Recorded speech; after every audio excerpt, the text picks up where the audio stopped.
Hello दोस्तों। तो आज के इस वीडियो में हम क्वेश्चन नंबर 3 करेंगे, जहां हमें फिर से कमीशन की गणना करनी है। तो पिछले वीडियो में हमने क्वेश्चन नंबर 2 करा था, उस वीडियो में भी हमने क्या करा था, कमीशन की गणना करी थी। बट क्वेश्चन नंबर 3 थोड़ा अलग है, ठीक है, ध्यान दीजिएगा।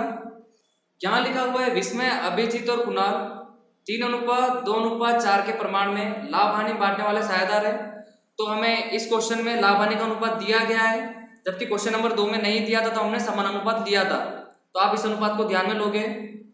आगे लिखा हुआ है मैनेजर को उसका कमीशन देने के बाद बढ़ते लाभ का 10% कमीशन देना है।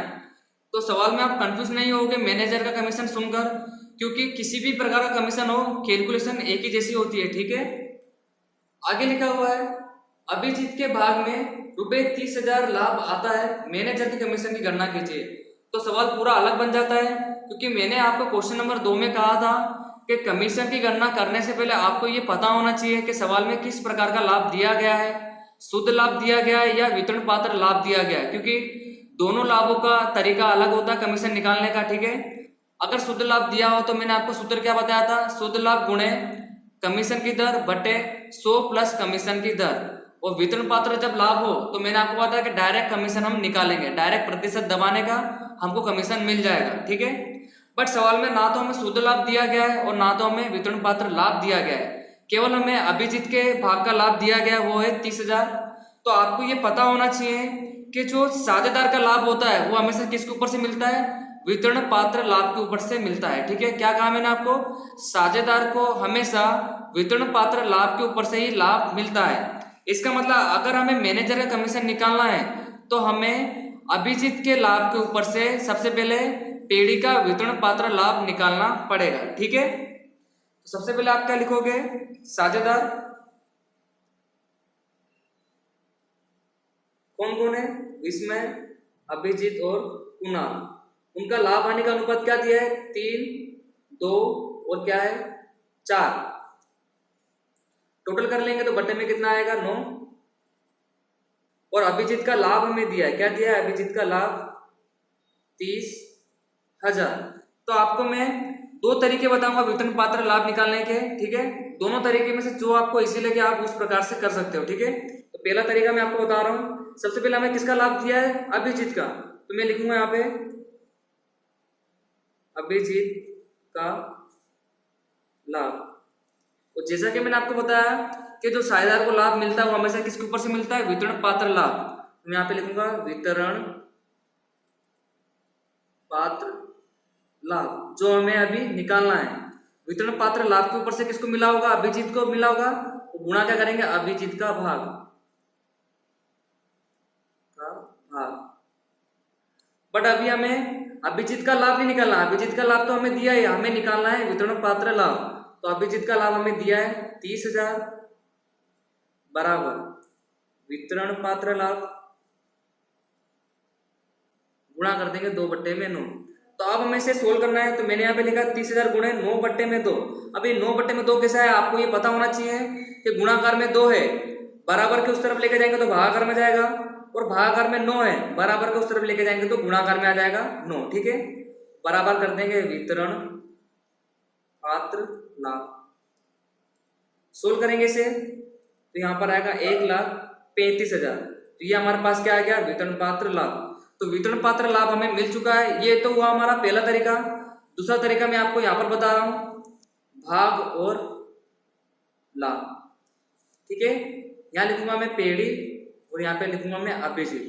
पेड़ी का भाग हमेशा 1 होता है, लाभ हमें पता नहीं है, ठीक है, पेड़ी का। बट अभिजीत का भाग हमें दिया है 2/9 और अभिजीत का लाभ हमारे पास है 30,000, ठीक है। क्रॉस मल्टीप्लाई कर देंगे तो 30,000 का गुणा करेंगे 1 से, वो बट्टे में क्या आ जाएगा, 2/9।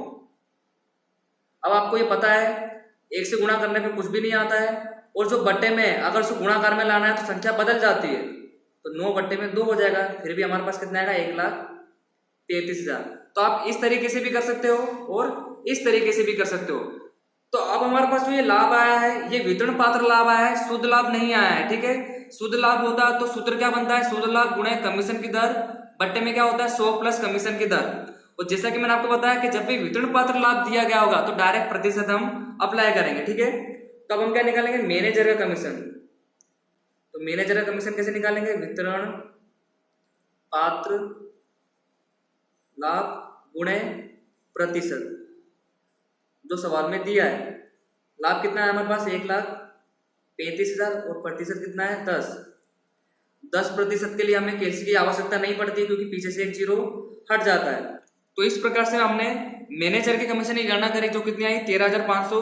केवल आपको इतना पॉइंट क्लियर होना चाहिए कि सवाल में किस प्रकार का लाभ दिया है, शुद्ध लाभ दिया है या वितरण पात्र लाभ दिया है। बट क्वेश्चन नंबर 3 में हमें ये दोनों ही नहीं दिए थे, केवल हमें अभिजीत का भाग दिया था और उसका लाभ दिया था। उसके भाग और लाभ के ऊपर से हमने क्या निकाला? पेडी का लाभ जो कितना आया था? 1,35,000। आप इस तरीके से भी निकाल सकते हो और इस तरीके से भी निकाल सकते हो। जो हमारे पास क्या आया था? वितरण पात्र लाभ। और सवाल में जब भी वितरण पात्र लाभ आएगा उसका हम डायरेक्ट प्रतिशत निकालेंगे कमीशन के लिए। ठीक है, आपको ये याद रखना है कि वितरण पात्र लाभ का डायरेक्ट प्रतिशत निकाला जाता है कमीशन के लिए। अब आपको एक और चीज पूछ सकता है सवाल में एक्स्ट्रा कि कमीशन के पहले का लाभ निकाल के बताइए। क्या पूछ सकता है एक्स्ट्रा कि कमीशन के पहले का लाभ क्या है? कमीशन देने के पहले का लाभ। तो एकदम इजी है, तो कैसे निकालेंगे? आपको ये पता होना चाहिए कि इस लाभ के अंदर अगर हम कमीशन को जोड़ देंगे तो हमें कमीशन देने के पहले का लाभ मिल जाएगा। ठीक है, 1,35,000 प्लस 13,500, तो प्लस करेंगे 1,35,000 प्लस 13,500, तो यहाँ पर आएगा 1,48,500। इस लाभ को आप शुद्ध लाभ भी बोल सकते हो। क्या बोल सकते हो? शुद्ध लाभ। तो मैंने आपको एक्स्ट्रा क्या सिखाया कि अगर आपको सवाल में ये पूछ लेता है कि कमीशन पहले का लाभ क्या था, तो हमने क्या करा? वितरण पात्र लाभ में कमीशन को प्लस करा, तो हमें कमीशन देने के पहले का लाभ मिला 1,48,500। इसको आप शुद्ध लाभ भी बोल सकते हो। ठीक है, अब मैं आपको एक और एक्स्ट्रा चीज बताना चाहता हूँ कि अभी हमारे पास क्या है? ये शुद्ध लाभ। और जब भी शुद्ध लाभ सवाल में दिया होता है तो सूत्र क्या था कमीशन का? शुद्ध लाभ गुणे कमीशन का दर बटे 100 प्लस कमीशन का दर। आप उसको अप्लाई करके भी मैनेजर का कमीशन यहाँ पे निकाल सकते हो, जो हमारे पास 13,500 ही आएगा। ठीक है, तो यहाँ पे मैं कुछ छोटी सी गणना करता हूँ, आपको ये करना नहीं है, केवल मैं आपको समझाने के लिए बता रहा हूँ। ठीक है, कि शुद्ध लाभ दिया गया हो, वितरण पात्र लाभ दिया गया हो तो कमीशन किस प्रकार से निकाला जाता है। तो वितरण पात्र लाभ के ऊपर से तो मैंने आपको निकाल के बता दिया, डायरेक्ट परसेंटेज अप्लाई करेंगे। बट आपके पास जब शुद्ध लाभ आ जाए तो किस प्रकार से अप्लाई करना है वो बता रहा हूँ। ठीक है, शुद्ध लाभ गुणे कमीशन का दर कितना है? 10 बटे में क्या था? 100 प्लस कमीशन का दर। इसका मतलब 100 के अंदर 10 को प्लस कर देंगे तो कितना आ जाएगा? 110। इस सूत्र के सहायता से भी आप इसी प्रकार का कमीशन निकाल सकते हो। 13,500 अप्लाई करेंगे, 1,48,500 गुणा 10 भागे 110, तब भी आपके पास कमीशन कितना आएगा? 13,500। ठीक है, तो देख सकते हो आप कि कमीशन की रकम यहाँ नहीं बदली है, 13,500 ही आई है। केवल आपको यही ध्यान रखना, मैं आपको बार बार रिपीट करके बता रहा हूँ कि सवाल में आपको किस प्रकार का लाभ दिया गया है। ठीक है, शुद्ध लाभ दिया गया हो तो इस प्रकार से कमीशन की गणना होती है। ठीक है, अगर वितरण पात्र लाभ दिया गया हो तो डायरेक्ट प्रतिशत रखते हैं हम। ठीक है, बट आज के इस वीडियो में हमने कुछ और ही सीखा। हमें एक साझेदार का लाभ दिया था और उसका भाग दिया था, उसके ऊपर से हमने क्या निकाला? पेड़ी का लाभ निकाला, जिसे हमने क्या कहा? वितरण पात्र लाभ। वितरण पात्र लाभ ही क्यों कहा? तो जैसा कि मैंने आपको पहले भी बोल दिया है कि वितरण पात्र लाभ में से ही साझेदार को लाभ मिलता है। अगर साझेदार के लाभ के ऊपर से जो भी लाभ मिलेगा उसे हम वितरण पात्र लाभ बोलेंगे। ठीक है, तो यदि आप प्रैक्टिस करना चाहो तो आप इसी के जैसे एक उदाहरण भी कर सकते हो, जो उदाहरण नंबर 4 है। सेम टू सेम इसी की तरह है, बस खाली आपको रकम अलग दे दी गई है साझेदार के लाभ की और उसका भाग कुछ अलग दिया है। ठीक है, करना आपको इसी प्रकार से। आप वितरण पात्र लाभ दो तरीके से निकाल सकते हो, जैसे कि मैंने आपको इस तरीके से ही बताया और इस तरीके से बताया। आपको जो तरीका अच्छा लगे आप कर सकते हो। ठीक है, उदाहरण नंबर 3 थोड़ा अलग है, ध्यान दीजिएगा। जय, सुरेश और पंकज के लाभ हानि वितरण का प्रमाण 623 है। मैनेजर को कमीशन घटाने के बाद के लाभ पर 10% की दर से ₹6,600 कमीशन प्राप्त है। तो आप देख सकते हो कमीशन दिया गया है पहले से, हमें निकालना नहीं है। तीनों साझेदारों के लाभ के वितरण की गणना कीजिए। सवाल में हमें क्या पूछा गया है कि तीनों साझेदारों को लाभ कितना मिलेगा वो हमें निकालना है। तो आपको ये पता होना चाहिए। अभी क्वेश्चन नंबर 3 हमने करा कि साझेदार के लाभ के ऊपर से हमने मैनेजर को कमीशन दिया था, बट अभी हमें उदाहरण नंबर 3 में मैनेजर का कमीशन दिया गया है और सभी साझेदारों को हमें लाभ बांटना है। तो इसे भी आप आसानी से सोल्व कर सकते हो। ठीक है, एक सूत्र की सहायता से जो भी हमने करा था, तो ये सूत्र यहाँ पर अप्लाई करेंगे क्योंकि मैनेजर का कमीशन हमें दिया गया है और वितरण पात्र लाभ को ही साझेदारों में बांटा जाता है, ठीक है। कमीशन हमें दिया गया है और वितरण पात्र लाभ हमारे पास नहीं है, क्योंकि हमें साझेदार को लाभ बांटना है तो हमें वितरण पात्र लाभ प्राप्त करना होगा। तो इस सूत्र को यहाँ पे अप्लाई करना पड़ेगा, गुणा प्रतिशत, ठीक है। एग्जाम्पल नंबर 3, सबसे पहले मैं यहाँ लिखूंगा मैनेजर का कमीशन।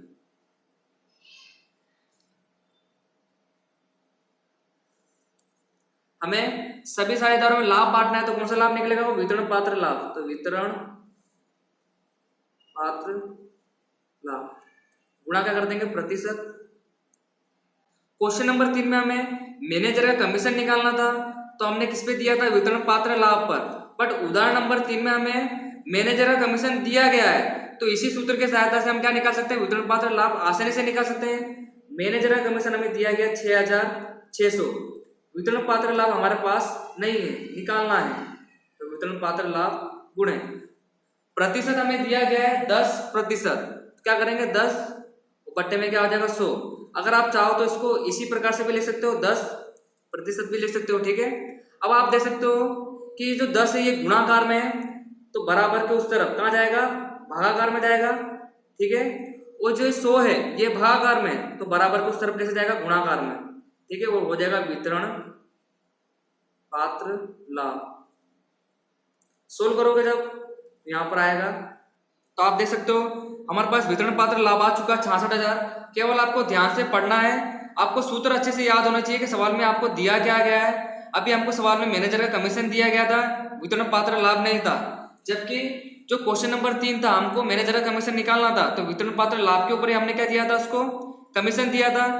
और उदाहरण नंबर 3 में हमें कमीशन दिया गया है, वितरण पात्र लाभ नहीं दिया गया है, तो हमने क्या निकाला, वितरण पात्र लाभ 66,000। उम्मीद है आपको कैलकुलेशन समझ में आई होगी। अब हमें क्या करना था कि सभी साझेदारों में लाभ बांटना था। अब पीढ़ी का लाभ हमें मिल चुका है, अब तो सवाल एकदम इजी बन चुका है। यहां लिखेंगे लाभ का वितरण, ठीक है। और साझेदार यहाँ पे कौन थे, जय, सुरेश और पंकज। जय, सुरेश और पंकज 66,000। उनके लाभ हानि के प्रमाण में हम इसे बांट देंगे। लाभ हानि का प्रमाण दिया है 6, 2 और 3, 6, 2, 3। अब सभी के बट्टे में क्या आ जाएगा, टोटल 6 और 2 8, 8 और 3 11, बट्टे में कितना आ जाएगा 11। लाभ बांटने अब आपको आता ही है क्योंकि हमने पहले सीख लिया है। तो जयेश के भाग में आएगा 36,000, सुरेश के भाग में आएगा 12,000 और पंकज के भाग में आएगा 18,000। तो इस प्रकार से हमने तीनों साझेदारों को लाभ का वितरण आसानी से करा, ठीक है। मैनेजर के कमीशन के ऊपर से हमने सबसे पहले वितरण पात्र लाभ निकाला, वितरण पात्र लाभ को हमने सभी साझेदारों में आसानी से बांट दिया। अब मैं आपको एग्जाम्पल नंबर 3 में भी कुछ एक्स्ट्रा बताना चाहूंगा। आपके मन में ये क्वेश्चन आ रहा होगा कि आप हर बार मैनेजर के कमीशन के साथ वितरण पात्र लाभ ही निकाल रहे हो, ठीक है। अब हमें शुद्ध लाभ निकाल के ही बताइए क्वेश्चन कैसे सोल्व होगा। तो मैं यहाँ पे लिखूंगा मैनेजर का कमीशन बराबर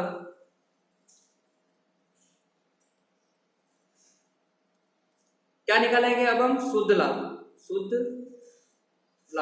अब हमने यहाँ पे वितरण पात्र लाभ नहीं लिया, क्या लिया है, शुद्ध लाभ, गुणा कर देंगे प्रतिशत, ठीक है।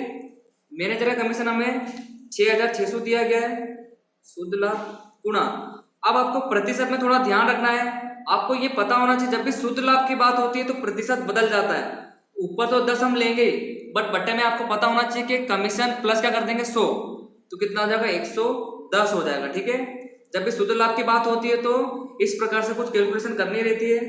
तो 6600 गुणा जो बट्टे में वो गुणाकार में आ जाएगा, वो जो गुणाकार में वो बट्टे में चला जाएगा। तो इसे अब आप सोल्व करोगे 6600 गुणा 110 भागे 10, तो यहाँ पर लाभ आया है 72,600। तो इस प्रकार हमारे पास 72,600 क्या आया, शुद्ध लाभ।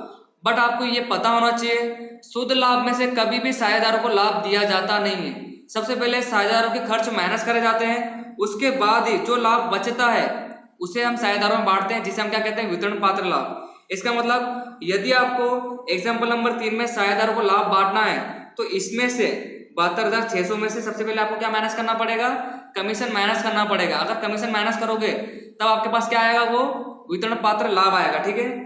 तो आपको साझेदार को लाभ बांटना है तो क्या निकालना पड़ेगा आपको, वितरण पात्र लाभ निकालना पड़ेगा, ठीक है, जिसका सूत्र क्या बनेगा, शुद्ध लाभ माइनस कमीशन। शुद्ध लाभ हमारे पास आया 72,600 और कमीशन हमारे पास मैनेजर का कितना है, तो जब आप इसको माइनस करोगे तो यहाँ पर आएगा 66,000, ठीक है। जैसे भी आप कैलकुलेशन करो आपके पास लाभ अंत में 66,000 ही बचेगा। अब आप चाहो तो इस 66,000 को सभी साझेदारों में आसानी से बांट सकते हो, ठीक है। दोनों तरीके आपके पास, आप शुद्ध लाभ लेकर भी कर सकते हो और डायरेक्ट वितरण पात्र लेकर भी आप कर सकते हो, ठीक है। शुद्ध लाभ लोगे तो बट्टे में आपको याद रखना है कि बट्टे में प्रतिशत प्लस हो जाता है 100 के अंदर। अगर वितरण पात्र लाभ लेके कर रहे हो तो आपको डायरेक्ट करना है। तो इस प्रकार मैंने आपको दोनों ही तरीके बता दिए, आपको दोनों तरीके अच्छे से सीखने हैं, जिससे आपका किसी भी प्रकार का कमीशन का पॉइंट आएगा तो आप अच्छे से कर लोगे, ठीक है। तो आज की वीडियो में बस इतना ही, मिलेंगे नेक्स्ट वीडियो में आपसे। Thank you.